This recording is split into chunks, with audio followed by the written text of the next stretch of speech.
Our fascination with getting younger and staying younger has existed for as long as people have wanted to conquer things bigger than themselves, conquer new territories, climb the highest mountains, sail across the seven seas. A desire to beat aging has existed in our collective psyche for centuries, from glorified fables about the fountain of youth to vilified folklore about vampires sucking the life force out of younger people to rejuvenate themselves.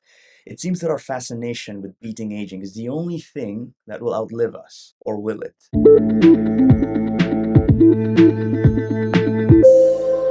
Arthur C. Clarke has famously said that sufficiently advanced technology is indistinguishable from magic, and beating aging or reversing aging may be moving over from the domain of magic to technology sooner than we think. How do we know that? Well, the same way we know how space exploration and space travel will one day become accessible to us. Billionaires are doing it, but you don't need to be a billionaire to extend the life of my YouTube channel. Drop a like and hit that subscribe button to give life force to my YouTube channel. Anyway, back to billionaires.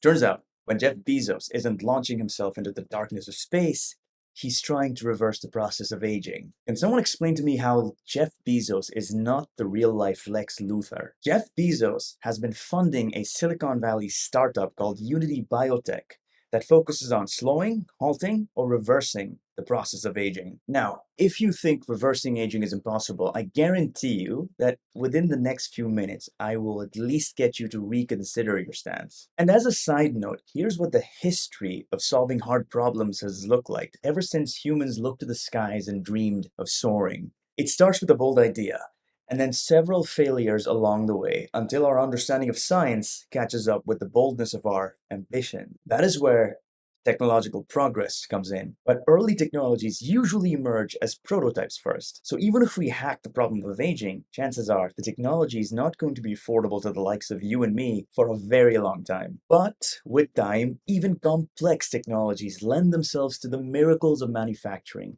and complicated technologies eventually become affordable to the likes of you and me. And that is the trajectory I believe reversing aging will take. But you see, that's a very convenient statement for me to make, because if I'm right, I'm going to be around for decades to be gloating about the fact that I was right.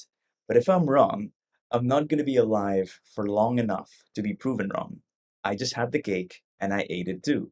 But here's the cake that you guys are here for. How exactly do we hack aging? So first off, like all natural processes, aging serves a very important function. Broadly speaking, the old must make way for the new, and dying is a process that flushes out harmful mutations that accumulate in our reproductive cells and prevent them from being passed on to the next generation and concentrating in the gene pool. You see, aging starts at the cellular level. The more times a cell divides or multiplies, the more likely it is for it to make mistakes during its replication process, particularly of the DNA, and that's how mutations, maybe harmful ones, are introduced. Interestingly enough, cells know this. Enter apoptosis. Apoptosis is a healthy culling of cells that are old and likely have damaged DNA material. But as we age, our immune systems become less and less efficient, and they start to shirk on one key responsibility: apoptosis. Think of apoptosis as the process of removing weeds from a flourishing garden. But when the gardener gets lazy, these old damaged cells start to wander around like zombies. These zombie cells are called senescent cells. And these zombie cells are harming other cells wherever they are, secreting chemicals that cause inflammations. In the skin, they may be causing wrinkles and a bit of sagging.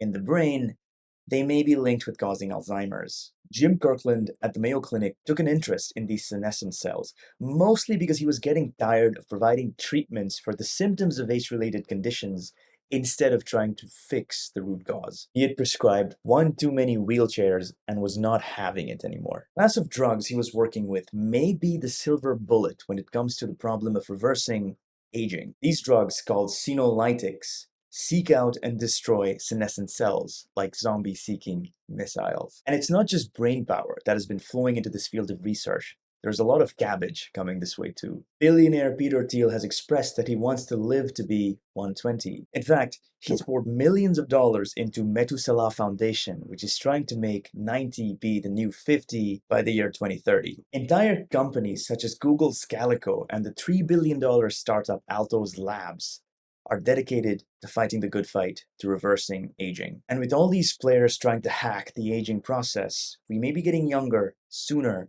than we realize. Thank you for watching. Stay young, stay green, and I will see you in the next video.